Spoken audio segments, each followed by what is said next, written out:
Assalamualaikum warahmatullahi wabarakatuh. Baiklah, kali ini saya akan menyediakan media pembelajaran interaktif, yaitu dalam pelajaran administrasi infrastruktur jaringan dengan topik manajemen bandwidth. Yang pertama, kita harus tahu dulu KIKD. Kemudian langsung saja kita ke start pertemuan pertama. Nah, di sini saya menggunakan PowerPoint dan Bandicam untuk membuat suatu media pembelajaran interaktif. Yang pertama kita lihat yaitu menu pada KIKD. Nah, di sini ada terlihat KI-nya dan juga KD. Nah, bisa kemudian kita tekan tombol home yang ada di sebelah kiri bawah. Home, kemudian kita ke indikator. Nah, indikator ini adalah tujuan. Setelah kita menyelesaikan pembelajaran tentang manajemen bandwidth pada pertemuan pertama, siswa harus mempunyai target, atau kita harus mempunyai target. Siswa itu harus paham tentang, yaitu yang pertama kalau saya memahami konsep bandwidth, yang kedua menjelaskan QoS, yang ketiga memahami cara kerja QoS membagi bandwidth. Nah, kemudian kita ke home lagi, kemudian kita ke materi di sini yang pertama ada konsep manajemen bandwidth. Nah, langsung saja. Nah, di sini konsep manajemen bandwidth. Yang pertama kita harus membedakan dulu apa sih kota atau perbedaan kota dan bandwidth. Nah, di gambar saya menggunakan sebuah kopi yang sedang dialirkan untuk mengisi gelas-gelas yang kosong. Nah, yang tadi bahwa kota adalah sesuatu yang dapat dihabiskan, atau kota kita ibaratkan di sini sebagai kopi yang ada di wadah. Kemudian bandwidthnya itu air atau air kopi yang kita alirkan ke gelas-gelas yang kosong. Nah, kecepatan mengalirnya air ini itu disebut dengan bandwidth. Saya contohkan di sini 1 ml per detik. Berarti 1 detik itu berisikan 1 mili pada gelas, bisa mengisi gelas 1 mili. Nah, gelas ini kita ibaratkan user. Nah, itu dia perbedaan kota dan bandwidth. Nah, kota adalah sesuatu yang bisa dihabiskan, bandwidth adalah kecepatan. Nah, kita langsung next materi selanjutnya, yaitu pengertian bandwidth. Bandwidth adalah kecepatan transfer data. Nah, dalam analogi kopi di slide sebelumnya, bahwa bandwidth adalah kecepatan aliran kopi untuk mengisi gelas-gelas yang kosong. Sementara kopi sesuatu yang dapat dihabiskan. Next. Nah, di sini ada simulasi. Simulasi pertama, simulasi kedua. Nah, simulasi pertama kita lihat mobil yang kecil yang mengarah ke rumah, yaitu bandwidth yang besarnya jalannya itu adalah 1 meter. Hanya bisa dilewati oleh mobil kecil. Nah, next yang kedua kita lihat di 1 Mbps, di ini sistem jaringan ya, ini jalan raya. Nah, di sistem jaringan 1 Mbps bisa menghasilkan pesan yang kecil, bisa mengirimkan pesan yang kecil. Kemampuan yang sangat kecil. Nah, kita ke simulasi yang kedua. Yang pertama mobil, kita lihat mobil. Nah, ketika jalannya diperlebar jadi 3 meter, jadi mobil yang bisa jalan semakin besar.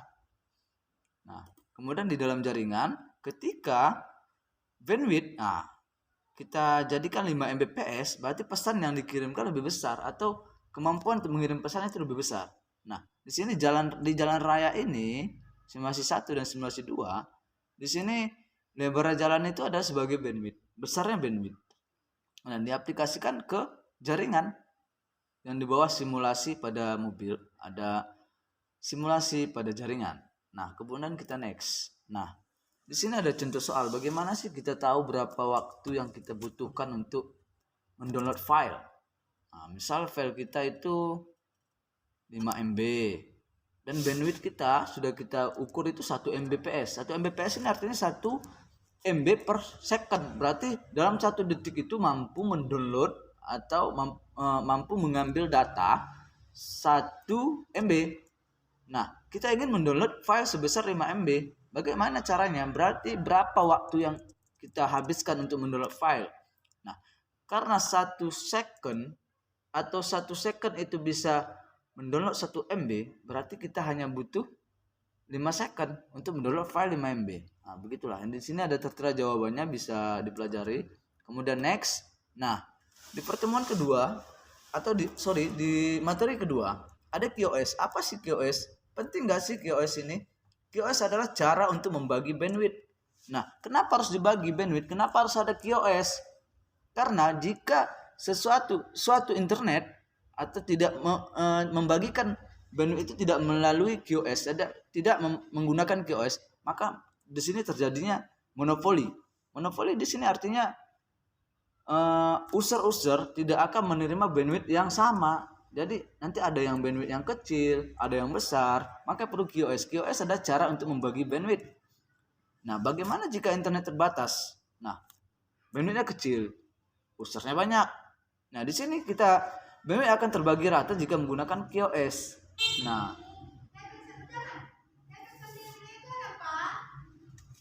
jadi QoS di sini sangat-sangat penting untuk membagi bandwidth.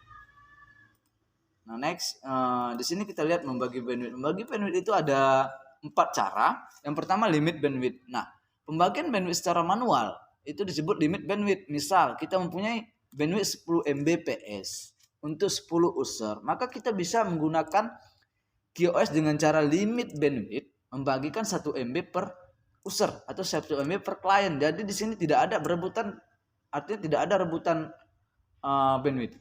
Semua dapat dengan ukuran yang sama. Nah, kemudian pembagian grup itu adalah pembagian bandwidth secara kelompok. Contoh, di kelompok A kita beri bandwidthnya 5 Mbps dan kelompok B kita beri bandwidthnya itu sebesar 10 Mbps. Kenapa kelompok B besar? Mungkin kelompok B lebih memerlukan internet atau lebih banyak mendownload file, maka bandwidthnya kita atur lebih tinggi. Nah, yang ketiga ada brush, pembagian bandwidth dengan cara menaikkan bandwidth yang tidak dipakai. Misalnya kita tadi di limit bandwidth kita sudah bahas 10 user kita bagi satu user itu 1 MB karena total bandwidth kita 10 Mbps. Nah, ketika nanti tidak dipakai, bandwidth yang tidak dipakai bisa kita alihkan ke yang memerlukan. Misalnya si A lagi memerlukan lebih dari 1 MB, bandwidth yang tidak terpakai kita alihkan ke A untuk mendownload file yang lebih besar. Yang keempat ada priority. Priority ada pembagian bandwidth secara prioritas. Yang mana sih kita prioritaskan, kita utamakan. Dari situ kita banyak memberi bandwidth. Nah, seperti itulah kira-kira. Nah, contoh dalam kehidupan sehari-hari bisa kita umpamakan dengan kita membeli sebuah permen, kita membeli 10 permen. Dan kita ingin membagikan ke jumlah anak yang 10.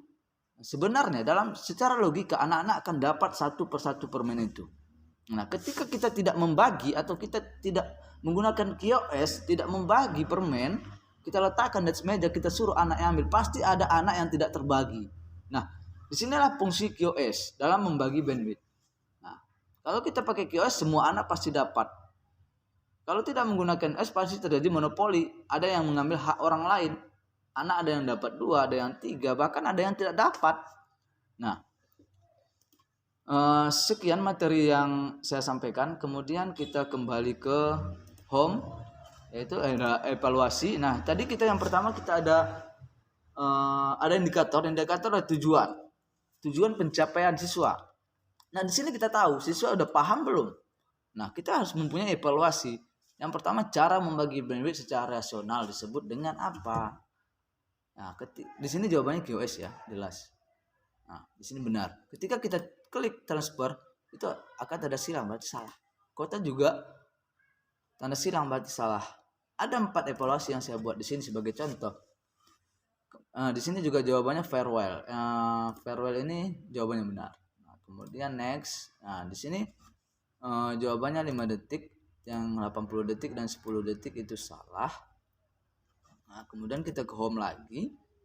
Nah, kemudian cukup sekian media interaktif. Dengan begini anak bisa lebih menikmati pembelajaran yang kita berikan karena mempunyai animasi dan bisa mengurangi rasa jenuh dalam kelas.